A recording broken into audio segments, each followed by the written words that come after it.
Merci, Monsieur Noguès. Monsieur le Président, je ne suis pas un professionnel de la finance. J'essaye de comprendre un petit peu et je rebondis aussi un petit peu là-dessus parce que je regarde un petit peu, moi, vers une finance qui serait une finance un peu plus vertueuse. Je pense en particulier aux données environnementales, sociales, de gouvernance, et à l'investissement socialement responsable. D'une part, je voudrais d'abord savoir ce que vous en pensez, quel avenir il y a pour cet investissement socialement responsable. Et puis, si on regarde le dernier rapport du G30, on s'aperçoit quand même que le secteur financier dans sa globalité ne brille pas par sa transparence. La problématique, je pense aussi, est étroitement liée avec celle des paradis fiscaux. Euh, Si on prend l'exemple des banques françaises qui ne sont pas les pires, a priori, il est quand même difficile, voire impossible de connaître le détail de ce qui se passe dans les filiales à l'étranger, que ce soit le nombre d'employés, le chiffre d'affaires, enfin, toutes les données. Euh, L'opacité règne quand même fortement. Donc, et les méthodes de certification des comptes ne permettent pas d'avoir une visibilité réelle des choses.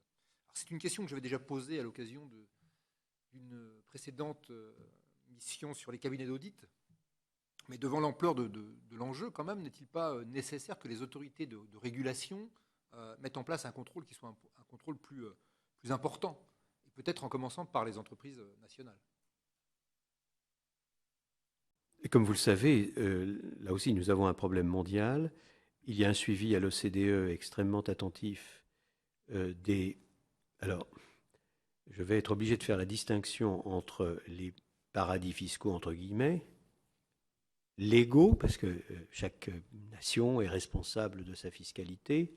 Et comme vous le savez, il y a au sein même de l'Europe des paradis fiscaux, entre guillemets, c'est-à-dire des endroits où on est beaucoup moins imposé qu'on ne l'est en France ou en Allemagne ou dans d'autres pays.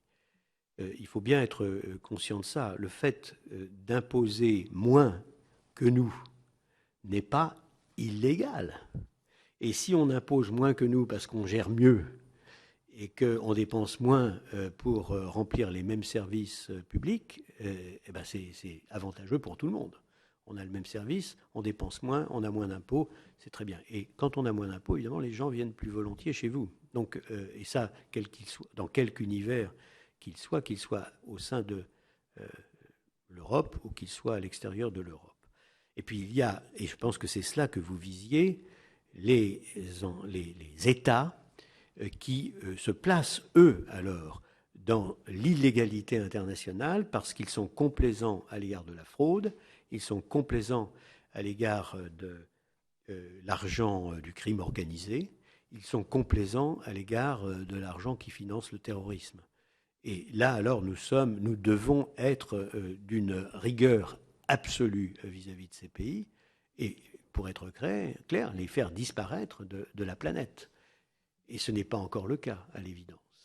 Parce que c'est plus compliqué, évidemment, que nous n'avons pas nécessairement, je parle de l'ensemble de la communauté internationale, les moyens, y compris parfois les moyens de coercition qui seraient absolument nécessaires.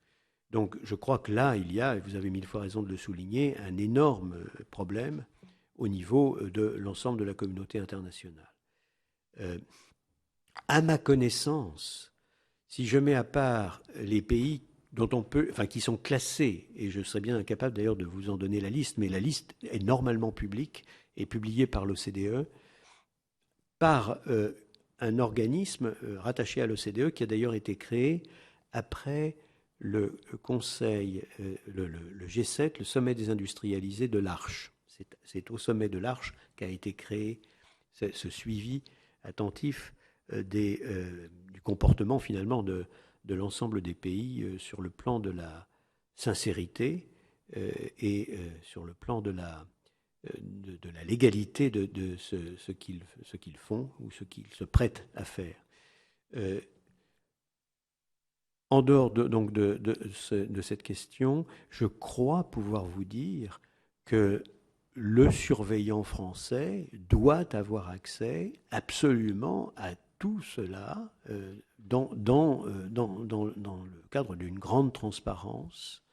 Et donc, je serais étonné qu'une banque française puisse dire à l'autorité prudentielle, je ne peux vous donner aucun détail sur ce que je fais ici ou là. Ce serait vraiment alors, à mon avis, de l'illégalité claire de la part de cette institution.